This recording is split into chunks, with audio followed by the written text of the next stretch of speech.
오늘은 단편 설교를 하나 할 거고요. 단편 설교, 기도와 관련된 단편 설교를 하려고 합니다. 에베소서 3장 14절부터 21절입니다.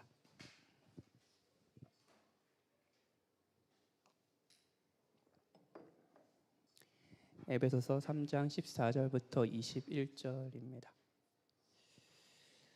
하나님의 말씀을 들으십시오.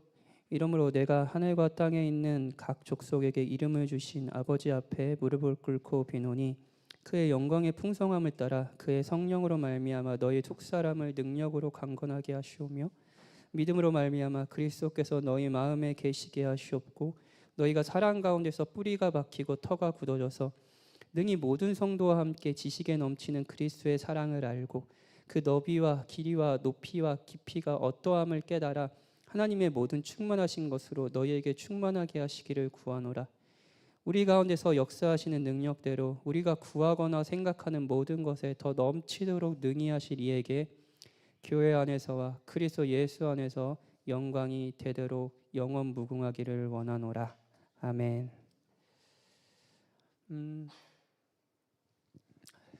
제가 제일 사랑하는 바울의 기도이기도 합니다.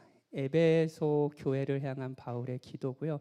저는 최근에 이제 어떻게 기도를 하냐면요, 그냥 말씀 기도 뭐 시편이나 기도 말씀을 이렇게 외웁니다. 어저께도 이제 그 토요일 밤에 이제 설교 본문을 좀 외우고요. 그 외우는 말씀을 토대로 하나하나씩 여러분을 생각하고 저와 저의 가정, 교회를 생각하면서 이제 기도를 하곤 했어요. 그때 제일 많이 사실 기억하고 싶은 게 이 제 기도에 많이 사용되는 그 본문이 오늘 기도입니다. 그래서 개척을 하고 좀 7개월이 지났어요. 뭐 개척한 교회가 만족스러운 분도 계실 거고요. 여러분이 만족스럽다면 그건 다 하나님의 은혜죠. 뭐 그리고 이제 슬슬 불편해지시면서 아쉬운 분도 계실 겁니다. 우리 그 아쉬운 분들은 또 같이 고민하면서 잘 세워갔으면 좋겠습니다. 뭐 저도 뭐 두 가지 마음이 다 있습니다. 그런데 냉정하게 개척 초기에 이제 활력은 조금씩 떨어지는 것 같아요. 그렇죠? 저부터 그런가요? 이게 뭐 대부분의 개척하신 목사님들이 겪는 일이라고 하더라고요. 그 활력이 떨어지는 그 시기에. 그래서 뭐를 해야 될지 고민도 많고요. 뭐 세미나도 다녀보고 뭐 발버둥 쳐 봅니다. 근데 교회 본질에 충실해야 되지 않을까요? 설교 잘 하고 여러분들 같이 교회로 성도의 교제를 잘할 수 있도록 돕고, 그리고 목회적으로 잘 사랑하고 그런 본질에 충실하자라는 생각을 다시 했습니다. 다음 주부터 다시 이제 로마서 설교로 돌아갈 거고요. 그리고 오늘은 그 전에 한 주 정도 그래도 이제 기도라는 주제로 여러분과 오전 오후에 좀 생각해 봤으면 좋겠다라고 싶었습니다. 기도라는 주제로 말도 안 했는데 이제 상민이가 오늘 아침에 와서 이렇게 얘기를 하더라고요. 기도에 요즘에 사람이 안 오니까 목사님 요거 하시려고 그러는 거냐. 뭐 겸사겸사라고 답변을 드리겠습니다. 어찌됐든 저는 목회자로서 여러분이 기도의 유익과 행복을 누리길 바라고요. 그리고 이 행복을 누리는 것이 참 좋다라는 신앙생활을 함께하길 바랍니다. 겸사겸사라고 말해 놓겠습니다. 14절에 보면 내가 하늘과 땅에 있는 각 족속에게 이름을 주신 아버지, 그러니까 이런 거예요. 존재하는 모든 것에 이름을 주신 아버지라는 거예요. 근데 히브리 문화권에서 이름을 주다라는 것은요, 정체성을 부여한다라는 걸 의미합니다. 지금 여러분 손에 핸드폰을 들고 계신 분이 계실 겁니다. 근데 그 핸드폰이 어떤 용도로 사용하고 이 핸드폰은 무엇이다라고 정체성을 부여한 만드는 사람이 있을 거 아니에요. 마찬가지입니다. 하나님이요, 여러분과 저뿐만 아니라 존재하는 모든 것, 여러분이 오늘 잠을 일어나서 여러분이 겪었던 모든 존재, 모든 생명, 이거 안에서 정체성을 부여하신 이가 바로 하나님이라는 거예요. 근데 그 하나님께 무릎을 꿇고 빈다고 합니다. 왔어 오늘도? 예. 그래. 예, 요즘에 여러분들 뭐 간절히 기도할 때 무릎을 꿇는 분이 계실지 모르겠습니다. 저도 참 간절할 때 그게 습관인지 모르겠는데 이제 무릎을 꿇게 되더라고요. 그런데 그 당시에 유대인들의 무릎을 꿇는 거는 일상적인 기도의 방식은 아니었습니다. 예, 그냥 서서 기도하는 거, 서서 손을 들고 기도하는 게 이제 일상적인 유대인의 기도 방식이었어요. 그럼 무릎을 꿇는다는 건 뭘까요? 간절하다는 거겠죠? 간절하다는 거겠죠? 바울이 에베소 교인, 자신이 세운 에베소 교인, 이 에베소서는 에베소 교회에게 바울이 쓴 편지거든요. 근데 에베소 교인들을 생각하면서 기도할 때마다 너무 간절한 거예요. 그래서 그냥 일어서서 기도할 수가 없는 겁니다.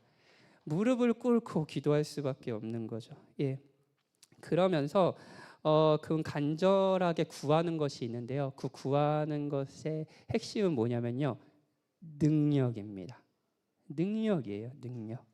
16절에 보면 너희 속사람을 능력으로 강건하게 하시오며, 예. 하나님의 능력으로 우리 각 사람의 속사람을 강건하게 강하게 하시기를 기도하고 있어요. 20절에 보면 하나님에 대해 이야기하는데 하나님은 우리 가운데 역사하시는 능력대로 우리가 구하거나 생각하는 모든 것에 더 넘치도록 능히 하시리라고 얘기합니다. 이것도 능력이죠. 예. 바울은 에베소 교인들을 생각하며 간절한 마음으로 무릎을 꿇고 구하고 있는데요. 그건 뭐냐면요. 능력입니다. 능력이에요. 예. 기독교 신앙이 익숙하신 분들은 아마 뭐 기도의 본질에 대해서 뭐 익히 들으셨을 겁니다. 기도의 본질이 뭐죠? 기도의 본질이 뭔지 답하실 분들이 많이 계시죠. 기도의 본질은요. 교제입니다. 교제예요.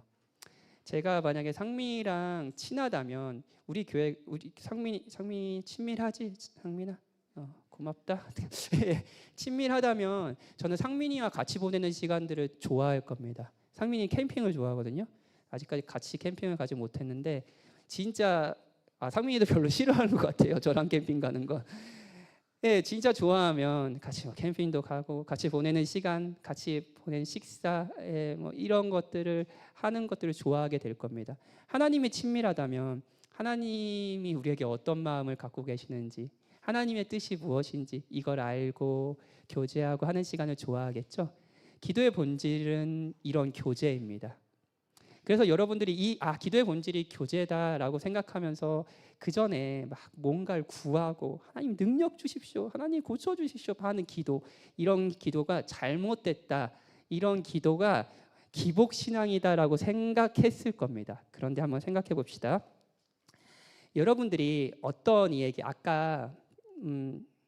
어떤 사람이 여러분에게 여러분 한 주 어떻게 보냈어? 라고 인사한다고 했을 때 어떤 사람은 그냥 인사 잘 지냈어? 라고 그냥 지나가는 사람이 있잖아요. 근데 어떤 사람이 어떻게 지냈어? 하면은 아주 친밀하게 이번 한 주에 어떻게 지냈고 어떤 마음이었고 난 이런 게 힘들고 이런 걸 얘기하는 사람이 있잖아요. 그런 사람은 어떤 사람이죠? 친밀한 사람 아닙니까? 그렇죠? 친밀한 존재에게 자신의 속내를 더 많이 이야기하고 자신의 필요를 기꺼이 채워줄 마음이 있다고 믿는 존재에게 쉽게 필요를 구하지 않겠어요? 제 아들 9살 박이아는 비교적 모든 사람들에게 자기의 필요를 구하는 아이입니다. 예. 지나가던 삼촌 이모한테 자꾸 뭐 사달라고 하고 그러죠. 예. 근데 여러분, 여러분에게 하는 거는 100분의 1이라는 걸 아십니까? 박이아는 그 누구보다 저에게 더 많이 구합니다. 왜 그러죠? 제 아들이니까요. 저와 친밀하는 거니까요. 어쩌면 우리가 기도라는 방식으로 여러분의 필요를 적극적이게 구하지 않는 것은 그렇게 구하지 않으셨나요? 이번 한 주? 하나님을 찾는 기도하는 시간이 딱 이 시간인가요?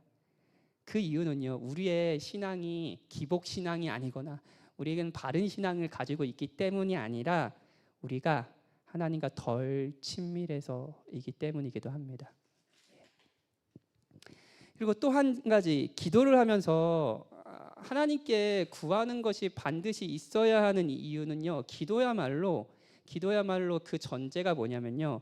내가 할 수 없다는 것과 하나님이 할 수 있다는 것을 인정하는 행위이기 때문입니다.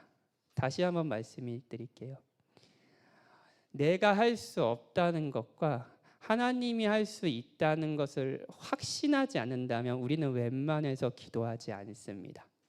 여러분이 기도 한 1년 인생을 살면서 가장 간절하게 하나님을 찾았던, 무릎을 꿇었던 시간이 있으신가요? 그 시간은 제가 맞춰 볼게요. 그 시간이 언제인지 아세요? 여러분이 할 수 없다는 걸 알았던 시간이었을 겁니다. 그렇지 않나요? 그렇다면 우리가 지금 기도하지 않는 이유는 어쩌면 아직 자신감이 있기 때문입니다.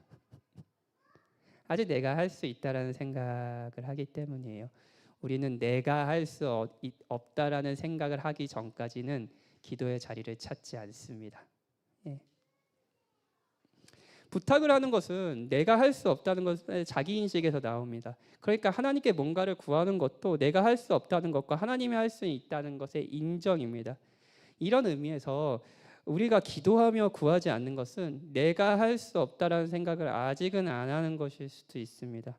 아니면 하나님이 할 수 있다는 것에 신뢰가 없는 것일 수도 있죠.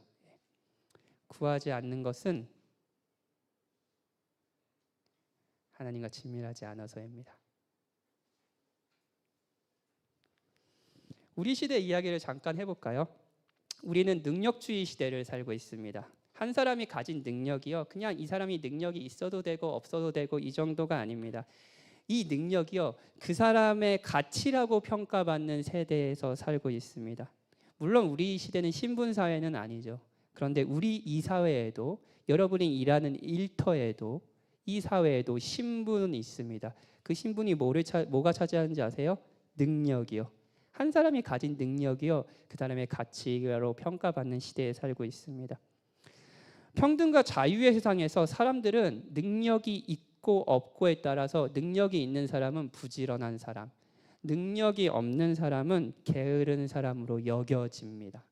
정말 그럴까요? 그런 면도 있죠. 그런 면에서 여전히 지금 우리가 살아가는 사회는 계급 사회예요. 마이클 샌들이라는 유명한 정치 철학자가 있습니다. 이제 2010년대에 누구나 집에는 사놨지만 읽지는 않은 책, 정의란 무엇인가로 책으로 유명하신 분이죠. 근데 이분이 이 정의란 무엇인가를 쓰시고 한 5년 전에 그 능력주의 이 시대의 오만을 지적하는 공정하다는 착각이라는 책을 썼습니다. 예, 이것도 제가 몇 번 인용했는데 거기서 이런 말을 합니다. 한번 들어보세요. 능력주의적 오만은 승자들이 자기 성공을 지나치게 뻐기는 한편 그 버팀목이 된 우연과 타고난 행운, 이걸 우리는 신앙인들은 은혜, 하나님의 섭리라고 부르죠. 잊어버리는 경향을 반영한다. 정상에 오른 사람은 자신의 운명에 대한 자격이 있는 것이고 바닥에 있는 사람 역시 그 운명을 겪을 만하다는 것이다. 아래쪽에서 올려다볼 때 엘리트의 오만은 짜증나지 않을 수 없다. 그 누구도 내려다보는 위치에 서고 싶지 않다. 그러나 능력주의 신앙은 그들이 입은 상처에 굴욕까지 보탠다. 자신의 공경은 자신 탓이라는 말, 하면 된다라는 말은 양날의 검이다. 한편으로는 자신감을 불어넣지만 다른 한편으로는 모욕감을 준다. 승자에게 갈채하며 동시에 패자에게 조롱한다. 자, 생각해 봅시다.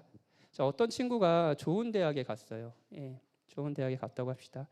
능력주의 시대에서는 그 친구의 부지런함을 칭찬하고 그렇지 못한 사람을 낮게 평가합니다. 그렇죠? 좋은 대학에 갔으면 너 진짜 대단하다. 그의 가치, 그냥 그 대학이라는 그 타이틀이 그의 가치가 되죠. 자, 그런데 그 친구가 정말로 자신의 능력으로 그 지위를 얻었을까요? 이건 좀 생각해 봐야 됩니다. 재정적인 지원을 충분히 해줄 수 있는 부모가 있다라는 이야기일 수도 있어요. 예. 그리고 그 친구에 맞게 잘 교육해준 교사의 노력도 있겠죠, 당연히. 타고난 재능, 그냥 자기가 노력해서 한 재능이 아니라 타고난 재능과 자질도 있을 겁니다. 예. 이 모든 것이 이 친구가 스스로 노력해서 얻은 것은 아니잖아요. 예. 선물이죠. 그리고 이런 재능과 자질이 충분히 있다라고 합시다. 그리고 노력하는 사람이라고 해봐요. 근데 그것을 개발하고 보상해 줄 수 있는 사회에서 태어난 것도 선물입니다. 예. 재능과 자질이 있는데 태어난 곳이 뭐랄까 빈민국이에요. 그러면 그 재능과 뭐 그런 것들이 발휘될 수 있는 상황이 생기지 않잖아요. 그렇죠? 이런 걸 생각해 보면 능력주의, 즉 한 사람의 능력이 그 사람의 가치이기 때문에 그들은 존중받아야 한다는 생각은 함정이 있습니다. 예. 어느 누구도 스스로 능력을 발휘할 그 자리, 그 지위에 올라갈 수 없기 때문입니다. 우리는 은혜를 모르는 시대에 살고 있어요. 그리고 이 은혜를 모르는 시대에 사람들은 자신의 능력을 개발하고 그 능력을 뭐랄까요? 자랑하고 하는 거에 아주 익숙하지만 능력이 없다라는 것들은 자기 포기에 가깝습니다. 이 시대에서 사람들이 가장 힘들어하는 것은 뭔가를 구하는 겁니다. 너무 굴욕적이지 않나요? 여러분 한번 여러분의 성향 중에 내가 다른 사람한테 뭔가를 부탁하거나 이것 좀 해줘라고 못하는 사람들이 혹시 있나요? 저도 그걸 잘 못하는 편이거든요. 그래서 교인들이 고통을 당할 때가 있죠. 예. 그 이유가 무엇입니까? 이 시대는 그걸 유난히 힘들어합니다. 그 부탁은 자신이 낮아지지 않으면, 능력이 없다는 걸 인정하지 않으면 할 수 없는 거니까요. 그걸 하는 거는 내가 능력이 없고 상대는 능력이 있다라는 반증이니까요. 기도야말로 이 시대와 가장 어울리지 않는 행동이라고 할 수 있습니다. 일종의 자기 포기죠. 그런데 기독교 신앙은 여기에서 시작합니다. 능력을 구하면서요. 내게 능력이 없습니다. 근데 하나님께 능력이 있습니다. 하나님 저를 도와주세요. 라는 게 기독교의 시작입니다. 우리 중에 기독교 신앙이 없는 분도 계실 것이고 그 기독교 신앙에 의문을 품고 아니면 감사하게도 이제 관심이 생긴 분도 계실 겁니다. 그래도 용기를 내서 이 자리에 앉아 계신 이유는 이 능력의 시대에 나의 능력은 부족하고 나는 스스로 살 수 없는 존재이며 도움이 필요하다는 생각을 조금 해서 아닌가요? 하나님이 계신지는 모르겠지만 정말 계시다면 나를 도와주셨으면 좋겠다. 이런 약간의 간절함 아닌가요? 그렇다면 잘 오셨습니다. 그런데 바울이 이 시간 구하는 건요, 단순히 어떤 상황의 해결, 내가 원하는 문제가 어떻게 되는 것, 이 정도가 아닙니다. 조금 더 본질적인 겁니다. 그걸 두 번째 대지에서 살펴볼게요. 16절에 보면 그의 성령으로 말미암아 너의 속사람을 능력으로 강건하게 하시는 거라고 말합니다. 성령님이 능력으로 속사람을 강건하게 하시는 거예요. 예, 이제 속사람을 강건하게 한다. 이게 좀 어떤 의미인지 잘 모르겠잖아요. 일단 속사람은요, 우리 존재 깊은 곳, 자아의 가장 중심, 우리 인격의 중심부, 이런 걸 의미합니다. 더 모르겠죠 무슨 말인지. 이걸 좀 설명해 드릴게요. 자, 사람은 잘 안 변한다라는 말이 있죠. 여러분 이 말 믿으십니까? 사람은 잘 안 변한다. 근데 이런 말도 있습니다. 자리가 사람을 바꾼다. 이런 말도 들어보셨죠? 자리가 사람을 바꾼다는 말은 믿습니까? 첫 번째는 사람은 안 변한다라고 말하고 두 번째는 사람은 변한다. 자리가 바꾼다. 그냥 목사일 때 사람은 목사로서 살기 때문에 바뀐다. 이런 거죠. 두 말 중에 뭐가 진짜라고 생각하십니까? 저는 이렇게 생각합니다. 자리가 사람을 바꾸는 것처럼 보이기는 하지만 바꾸지는 못한다고요. 자, 회사에서 여러분 중에 어떤 이제 막 입사한 회사 이제 직장 생활 하시는 분이 계실 겁니다. 근데 여러분이 기본적으로 아주 교만하고 사람 보기를 우습게 여기고 그리고 막 말 안 듣는 게 이제 유명한 사람이라고 합시다. 그래서 집에서 항상 너 같은 딸 낳아봐라, 너 같은 아들 낳아봐라 이걸 계속 듣는 사람이었어요. 근데 직장 생활에 가면 엄마한테 하듯이 그렇게 할 수 있나요? 아니요. 어찌됐든 말 듣는 척 해야 되잖아요. 겸손한 척하고 그리고 이제 막 존중하는 척하고 뒤에서 뒷담화 하는 거죠. 그리고 너무너무 힘들잖아요. 자기를 죽여가면서 겸손한 척 하기가요. 예. 근데 그 사람이 뭐랄까요? 오래 신앙생활, 오래 직장생활하면서 이제 높은 자리에 올라갔습니다. 자리가 사람을 바꾸긴 건가요? 아니요. 그 시기에 그 자리가, 그 권위가 주어지자 그 사람은요, 원래 있었던 자기의 본성을 드러내기 시작합니다. 사람을 이용하고요, 사람을 무시하고요, 사람 보기를 아주 우습게 여기고요, 그런 행동을 보이지 않겠습니까? 자리가 사람을 바꾼 건가요? 아니요. 자리는 사람을 바꾸지 못합니다. 예전에도 사람들을 존중하지 않는 마음에 인격의 중심에 있었습니다. 근데 그것을 할 수 없는 상황이었을 때 그 행동을 안 했을 뿐이죠. 근데 그 상황이 생기면 그 마음의 중심부에 있던 사람에 대한 무시가 튀어져 나옵니다. 예. 자리가 겉사람은 바꿀 수 있지만, 보이는 행동은 바꿀 수 있지만, 우리의 마음의 본질, 사람을 사람을 우습게 여기는 그 행동이 나오게 하는 마음의 본질의 교만은 바꾸지 못합니다. 자기 연민에 빠진 사람을 한번 생각해 볼까요? 그래서 모든 관계를 맺으면 항상 이런 말을 합니다. 나는 피해자고, 나는 이런 고통을 당했고, 그래서 모든 주변 사람들을 항상 가해자로 만들어 버려요. 그런 사람이 있다고 합시다. 그러면 이 사람의 겉사람을 바꿀 수 있습니다. 위협하는 거죠. 위협하는 거예요. 위협해서 너 자기 연민에 빠지지 마! 계속 얘기합니다. 그럼 자기 연민이 해결되나요? 아니요. 자기 안에 자기가 불쌍한 사람이 아니라는 확신, 내가 충분히 귀중하고 소중한 존재라는 확신, 이런 위로와 확신들이 생겨야지 자기 연민이라는 행동과 이 태도가 바뀌지 않겠습니까? 예. 자, 뭔가에 중독되어 있는 사람을 생각해 봅시다. 음란물에 중독되어 있든지, 아니면은 특정 죄에 중독되어 있든지, 우리 참 이 시대는 한편으로 중독의 시대잖아요. 중독되어 있는 사람을 생각해 봅시다. 그럼 중독을 끊는 행동이 필요하죠. 음란물을 더 이상 보지 마! 라고 말할 수도 있고, 아니면 어떤 술이나 그걸 중독되어 있다면 그걸 끊지 마라고 할 수 있습니다. 그렇죠? 할 수 있습니다. 근데 여전히 그것을 끊어도 그 마음 안에 그 중독이 주는 안정과 기쁨을 대체할 수 있는 것을 계속 찾아 나설 겁니다. 예. 마음의 중심은 해결되지 않았으니까요. 부모를 향한 증오심이 가득한 사람이 있다고 합시다. 그 사람에게 더 이상 이제 5계명을 얘기하면서 내 부모를 공경하십시오. 공경해야 돼. 그래도 라고 하면 공경이 되나요? 그러니까 전화해. 너 미워하는 부모님에게 전화해. 전화할 수 있겠죠. 근데 마음의 본질은 바뀌지 않습니다. 예.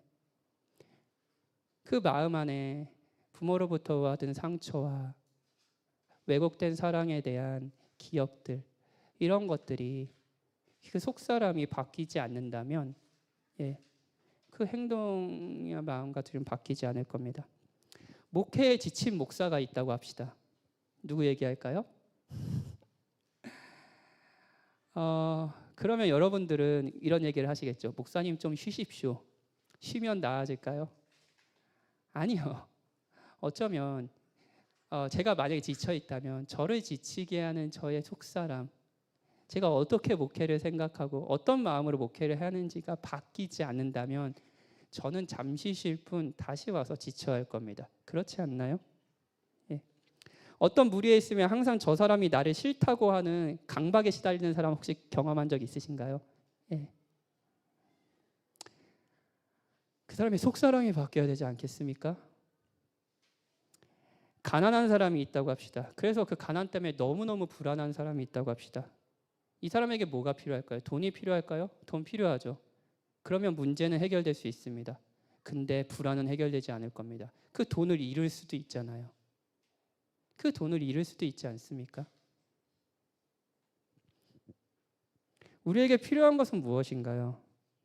태초에 땅이 혼돈하고 공허하며 흑암이 깊은 곳에 있을 때 말씀으로 세상을 창조하신 능력, 그 능력으로 우리의 속사람이 변화되는 것이 필요하지 않나요? 이건 우리가 할 수 있는 것이 아닙니다.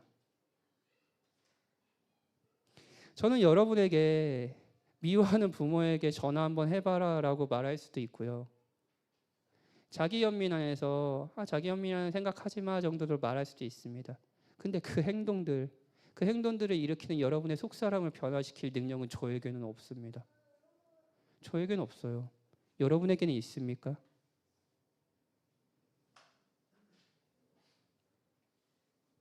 이건 하나님의 능력입니다.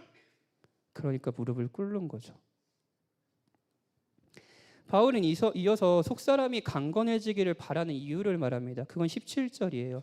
믿음으로 말미암아 그리스도께서 너희 마음에 계시게 하시옵고 하나님의 능력으로 우리의 겉모습이 아니라 우리의 속사람, 우리의 마음과 인격이 전에 없던 변화를 겪는 거예요.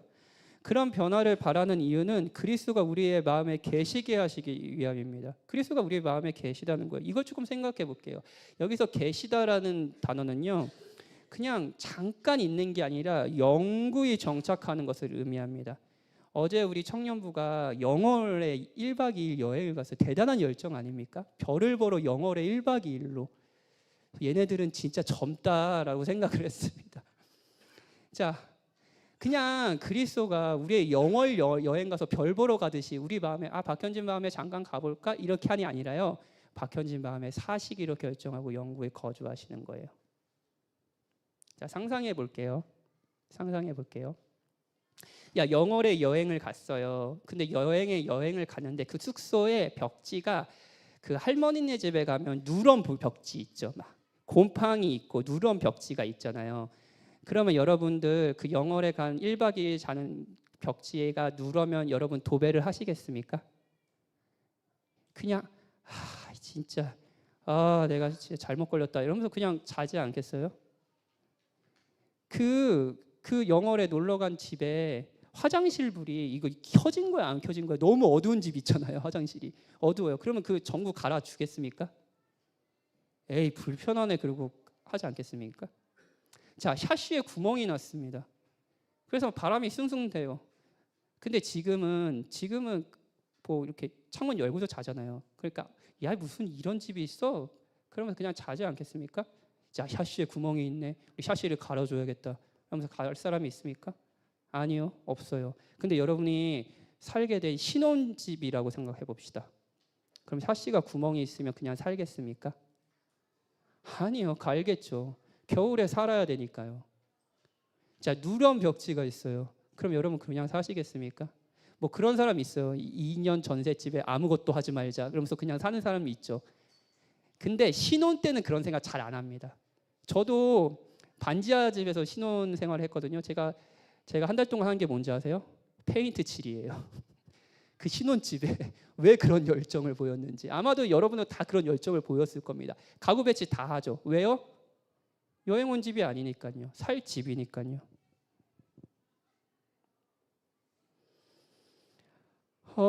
누런 벽지는 파스텔톤 벽지로 바뀌고 부엌도 북유럽풍의 부엌이 뭔지 모르겠는데 그걸로 바뀌고 샤시도 이중 샤시로 해서 더 이상 바람이 새지 않고 보일러도 새로 고치고 마당에 잔디도 깔 겁니다.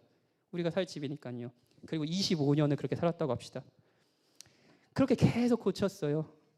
그리고 남편이 아내에게 이렇게 얘기합니다. 나는 이 집이 정말 마음에 들어요. 우리한테 꼭 맞는 집이지. 어디를 보나 우리가 작업한 그 결과가 보이잖아. 우리의 삶이 보이잖아. 우리의 필요와 취향에 맞게 고친 집이라서 정말로 행복해요. 라고 얘기하지 않겠습니까? 사랑하는 여러분, 그리스도께서 성령님을 통해 우리 마음에 입주하실 때 바울은 여러 곳에서 우리가 하나님의 성전이라고 얘기해요. 그리스도가 우리의 마음에 거하신다고요. 입주하실 때 그 안에는 쓰레기 더미도 있고 칙칙한 벽지도 있고 새는 지붕도 있고 구멍 뚫린 샤시도 있고 허리를 펼 수 없는 부엌도 있고 불이 켜져 있는지 켜져 있지 않은지 그 의미를 모르는 그 전구도 있고 화장실 전구도 있고 그렇습니다. 그런데 그리스도는요 이곳을요 자신에게 맞는 것으로 자신의 편안한 집으로 고치기 시작하십니다. 이게 속사람을 강건하게 하시는 거예요. 변화를 주시는 거예요. 치울 것은 버리고 몇 군데 수리도 해야 되고 반드시 넓혀야 할 것도 있어요. 부셔버려야 할 벽도 있겠죠. 목표가 뭔가요? 그리스도가 우리 마음에 계시는 겁니다. 여러분 집을 지금 한번 잘 생각해 보세요. 여러분 사는 집이요. 그 집은요, 여러분의 특성을 고스란히 보여줍니다. 우리를 반영합니다. 내 마음이 어떤지, 내가 무엇을 중요하게 생각하는지 우리가 사는 집이 보여줘요. 그래서 제가 아침에 이렇게 제 목양실을 딱 봤는데 아, 내 마음이 이렇구나 라는 생각을 했어요. 여러분의 집은 어떠십니까? 그런데 그리스도는 자신에게 어울리는 집으로, 자신이 살 수 있는 집으로, 그냥 여행 온 집이 아니라요, 살 수 있는 집으로 저희를 만들고 계세요. 그분의 목표는 분명합니다. 우리 마음에 계시기 원하는 거예요. 영구히요. 하나님의 능력으로 겉사람 정도가 변하는 것이 아니라 우리 인격의 중심이 변하여 그리스도를 닮은 모습, 그리스도가 영구히 거주할 수 있는 집으로 변한다. 말과 생각과 행동으로 그리스도를 철저하게 기쁘시게 하는 능력, 그리고 하나님의 뜻에 살고자 하는 깊은 의지, 그 능력, 삶 속에서 하나님께 정직하게 감사하는 능력, 겸손해지는 능력, 분별하는 능력, 순종하고 신뢰하는 능력, 예수 그리스도를 점점 더 닮아가는 능력, 용서하는 능력, 온유하고 겸손해지는 능력, 이것을 바울은 구하고 있는 겁니다. 속사람의 변화요. 여러분의 겉사람, 어떤 행동의 변화 정도가 아니라 그 행동을 일으키는 여러분의 마음의 본질의 변화요. 자, 이거는 단순한 교리가 아닙니다. 그냥 성경의 가르침이 아닙니다. 뭐 성경의 가르침을 우린 계속 들어야 되죠. 이걸 무시하는 게 아니라 그냥 가르침 정도가 아니라는 거예요. 야고보서에 보면 야고보가 이런 말을 합니다. 내가 하나님은 한 분인 줄 믿느냐? 이거는 오류가 없는 교리죠. 하나님이 한 분이시다. 삼위일체 교리 여러분 다 들으셨을 것이고 다 인정하실 겁니다. 그렇죠? 여러분 믿으실 겁니다. 근데 야고보는 이런 말을 합니다. 잘하는도다. 귀신들도 믿고 떠느니라. 그 교리를 믿는 것, 맞다고 생각하는 것은 귀신도 하는 겁니다. 귀신도 사도신경을 외우며 분명히 그 진리를 고백하지만 잘 들어주세요. 그 진리가 능력으로 우리를 변화시키는 체험은 한 적이 없습니다. 다시 한번 말씀드릴까요? 귀신도 성경에 기록된 모든 가르침을 인정하고 믿습니다. 그런데 이 가르침이 자신을 직접 변화시키는 능력은 경험한 적이 없습니다. 그리스도의 사랑이 여러분의 속사람을 변화시키는 능력은 경험한 적은 귀신은 단 한 번도 없습니다. 여러분은 있으십니까? 하나님이 우리를 구원하신 목적은 이 그냥 단순한 진리를 믿고 그래 인정 이 정도가 아닙니다. 그 이상입니다. 평생의 과정을 통해 우리가 그 능력을 경험하며 우리 속사람이 강건해지는 거예요. 그분의 능력으로요. 그리스도가 거하실 어울리는 처소로 만들어지는 거죠. 그래서 바울은요. 하늘 아버지의 풍성한 영광을 따라 성령으로 말미암아 우리 속사람을 능력으로 강건하게 하셔서 믿음으로 말미암아 그리스도께서 우리 마음에 계시기를 무릎을 꿇고 구하는 겁니다. 자신이 할 수 있는 게 아니니까요. 이어서 바울은 계속 집의 비유를 쓰면서 너희가 사랑 가운데 뿌리가 박히고 터가 굳어져서 능히 모든 성도와 함께 지식에 넘치는 그리스도의 사랑을 알게 해달라고 기도합니다. 문맥상 뿌리가 박히고 터가 굳어지는 사랑은요, 우리가 하는 사랑, 우리가 뭐 아내를 사랑하고 우리가 목사가 뭐 성도를 사랑하고 우리가 하는 사랑은 아닙니다. 우리가 받은 사랑, 그리스도의 사랑을 의미해요. 그러니까 그리스도가 우리를 어떻게 사랑하는지의 이 복음이라고 할 수 있죠. 이 복음에 뿌리가 내리고 터가 굳어지는 거예요. 예. 제가 지금 여기 아마 그때 한번 설교를 해서 다들 잘 아실 텐데 여기 화분이 있었잖아요. 예, 제가 사랑하는 어떤 성도님이 줬던 그 화분이 있었잖아요. 근데 그 화분이 완전 말랐잖아요. 그 보셨습니까? 완전 잎들이 바싹 말랐거든요. 그래서 지나가는 사람마다 이거 죽었네라고 생각을 했습니다. 그래서 지금 화분이 비어 있어서 많은 분들은 이 화분이 죽었다라고 생각하실 겁니다. 근데 이거를 제가 살리기 프로젝트를 들어갔습니다. 예순이와 오로라 전도사님과 이제 분갈이를 해주자 했어요. 근데 이게 꺼내면 죽었을 수도 있다라고 해서 이제 꺼내봤어요. 근데 웬일 뿌리가 살아있는 겁니다. 뿌리가 썩지 않았어요. 잎을 다 잘랐습니다. 오로라 전도사님 방에 있어요. 한번 보세요. 그 나무가 그 나무인지 아무도 모를 겁니다. 마른 잎을 다 잘라냈습니다. 그리고 새로운 화분에 그 뿌리가 살아있는 다 죽은 것 같은 식물을 심었습니다. 우리의 삶을 보면서 우리가 그럴 때가 이 사람 죽었네. 이 사람 진짜 비참하네. 이 사람 인생 뭐 별 볼 일 없네. 망했네. 라고 그렇게 생각될 때도 있고 여러분 스스로 여러분 자신을 그렇게 말할 때도 있죠. 근데 뿌리가 살아있다면요. 그 뿌리가 그리스도의 사랑, 그리스도가 우리를 어떻게 사랑하시고 또 얼마나 사랑하시는지 아는 뿌리가 여전히 죽지 않고 살아있다면요. 여러분은 생명력이 아직 있는 셈입니다. 바울은 그걸 기도하고 있는 거예요. 그 사랑 안에 너희가 뿌리가 박히고 터가 굳어져서 그리스도가 거하는 영원히 거하는 집이 되길 그렇게 속사람이 강건해지길 기도하고 있는 겁니다. 그러면서 그 그리스도의 사랑의 너비와 길이와 높이와 깊이를 이해합니다. 이걸 한번 들어보세요. 그리스도의 사랑의 넓이입니다. 그리스도의 사랑은 모든 족속과 언어와 민족을 포용하실 만큼 넓습니다. 지구상의 모든 사람을 아시고요. 모두에게 애정을 쏟으실 만큼 그리스도의 사랑은 넓습니다. 길이는 얼마나 긴지 아세요? 그리스도의 길이, 그리스도의 사랑은 모든 시간을 포용할 만큼 깁니다. 그리스도가 여러분과 저를 사랑하신 시간은요, 창세 전입니다. 모든 것이 있기 전부터 그리스도의 사랑은 시작됐습니다. 그리고 그 사랑은 끝나지 않습니다. 영원 후까지 영구히 여러분을 향한, 저를 향한 사랑은 변함이 없습니다. 그리스도의 사랑은 이렇게 깁니다. 그리스도의 사랑은 깊이는요, 가장 낮은 곳을 향해 떠나실 만큼 깊습니다. 그리스도의 참 육신과 피를 가진 우리와 같은 인간, 그리스도는 우리와 같은 인간이 되셨어요. 그리고 우리의 죄를 담당하시기로 하셨으며 죄가 되셨습니다.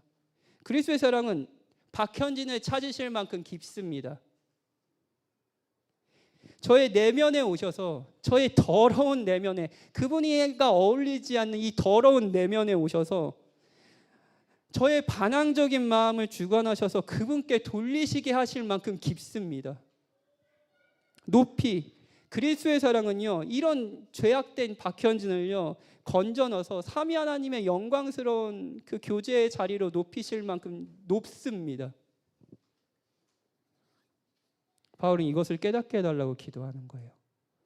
이걸 깨닫게 해달라고 기도하는 겁니다. 저는 여러분을 위해서 무엇을 기도해야겠습니까? 제가 목회자로서 간절히 여러분을 위해서 무릎을 꿇는 기도는 무엇일까요?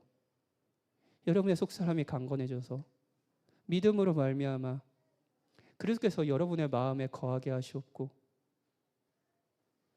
그 사랑으로 뿌리가 박히고 터가 굳어져서 그리스도의 사랑에 너비와 길이와 높이와 길이를 깨달아 알고 하나님의 모든 충만함으로 여러분이 충만하게 되기를 원하는 것이 목회자의 기도 아닙니까? 그건 하나님의 능력이니까요. 바울은 자신이 할 수 없는 걸 기도하고 있습니다. 하나님의 능력을 구합니다. 바울은 설교도 할 수 있었고요. 목회도 아마 아주 잘했을 겁니다. 여러분이 힘들어할 때 왜 이거 이렇게 정확한 목회적 지침도 줬을 겁니다. 그 밖에 여러 가지도 할 수도 있죠. 하지만 에베소 사람들의 속사람이 변하여 그리스도가 영구히 살 수 있는 거처가 되도록 하는 것, 그들이 그리스도의 사랑을 지금보다 더욱이 알게 되는 것에 있어서 바울이 할 수 있는 것은 없었습니다. 그래서 무릎을 꿇는 거죠. 능력주의 시대에서 사람들은 웬만하면 부탁을 하지 않습니다. 부탁을 하는 것은 자신의 무능력을 인정하는 것이고, 그건 곧 자신이 패배자라는 것, 가치가 없다는 것을 인정하는 거니까요.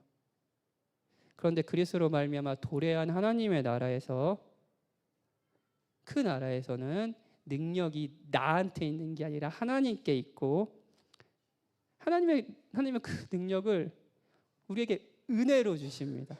선물로요. 세상의 나라가 나의 능력을 자랑하거나 능력 없음을 슬퍼하는 나라라면, 하나님의 나라는 능력의 주인께 무릎을 기꺼이 꿇고 구하고 그분을 찬양하는 나라입니다.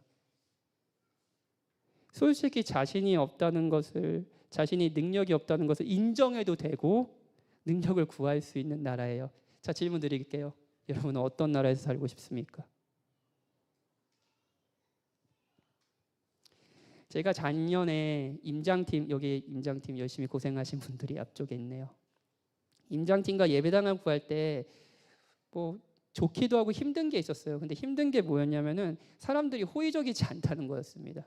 예. 그러니까 이렇게 좋은 장소가 있어서 이렇게 구하려고 해도 교회가 들어간다고 하면 안 돼요라고 하는 거예요. 이게 뭐 전화를 해도 그냥 부동산에서 끊어버리고. 우리가 어떤 사람에게 부탁을 하는 게 힘든 이유는 부탁을 듣는 사람이 우리를 호의적으로 생각하지 않을 때입니다. 그렇죠? 그래서 우리는 아무에게나 부탁을 하지 않죠. 그런데 우리가 능력을 구하는 분을요, 바울은 이렇게 얘기합니다. 우리 가운데 역사하시는 능력대로 우리가 구하거나 생각하는 모든 것에 더 넘치도록 능히 하시리. 우리가 구하는 것보다 우리는 어리석고, 우리는 탐욕적이고, 우리는 제약돼서 차마 제대로 구하지도 못할 때에도 친히 그분의 신실함과 사랑과 은혜 가운데 능히 우리에게 모든 것을 주시리. 그분은 우리 안에서 지금도 일하고 계십니다. 창세전부터 우리가 있기도 전부터 우리의 구원을 결정하신 그분은요, 지금도 영원히 우리를 위해 일하십니다. 그것도 그분의 능력대로요. 어둠 가운데 빛이 있으라 하신 능력, 예수 그리스도의 얼굴에 나타난 하나님을 아는 빛을 우리에게 비춰주신 능력대로 그분은 지금도 일하고 계십니다. 그리고 그 사랑에 여러분이 뿌리 내리도록 하고 지금도 일하고 계십니다. 그것도 우리가 구하거나 생각하는 모든 것에 더 넘치도록 능히 하십니다. 자, 이번 주에 이런 기도 해본 적 있으십니까? 하나님, 제가 무엇보다도 복음을 좀 깨닫게 해주십시오. 하나님이 나를 어떻게 사랑하는지 좀 알게 해주십시오라고 기도하신 분. 그런데 만약에 지금 이 시간에 그런 마음의 변화가 있다면 여러분은 기도하지 않아도 받은 셈입니다. 그렇지 않나요? 이것이 바울이 필요를 구하면서 찬양으로 마치는 이유입니다. 그리스도 안에서 하나님이 이 모든 것을 주실 것을 확신하니까요. 여러분은 지금 무엇을 구하실 생각입니까? 위로를 드리죠. 여러분이 구하는 것이 무엇이든 하나님은 더 넘치도록 능히 여러분에게 주실 겁니다. 이런 분이라면 무릎을 꿇고 하나님의 능력을 구해도 되지 않겠습니까? 우리 같이 찬양하고 기도합시다.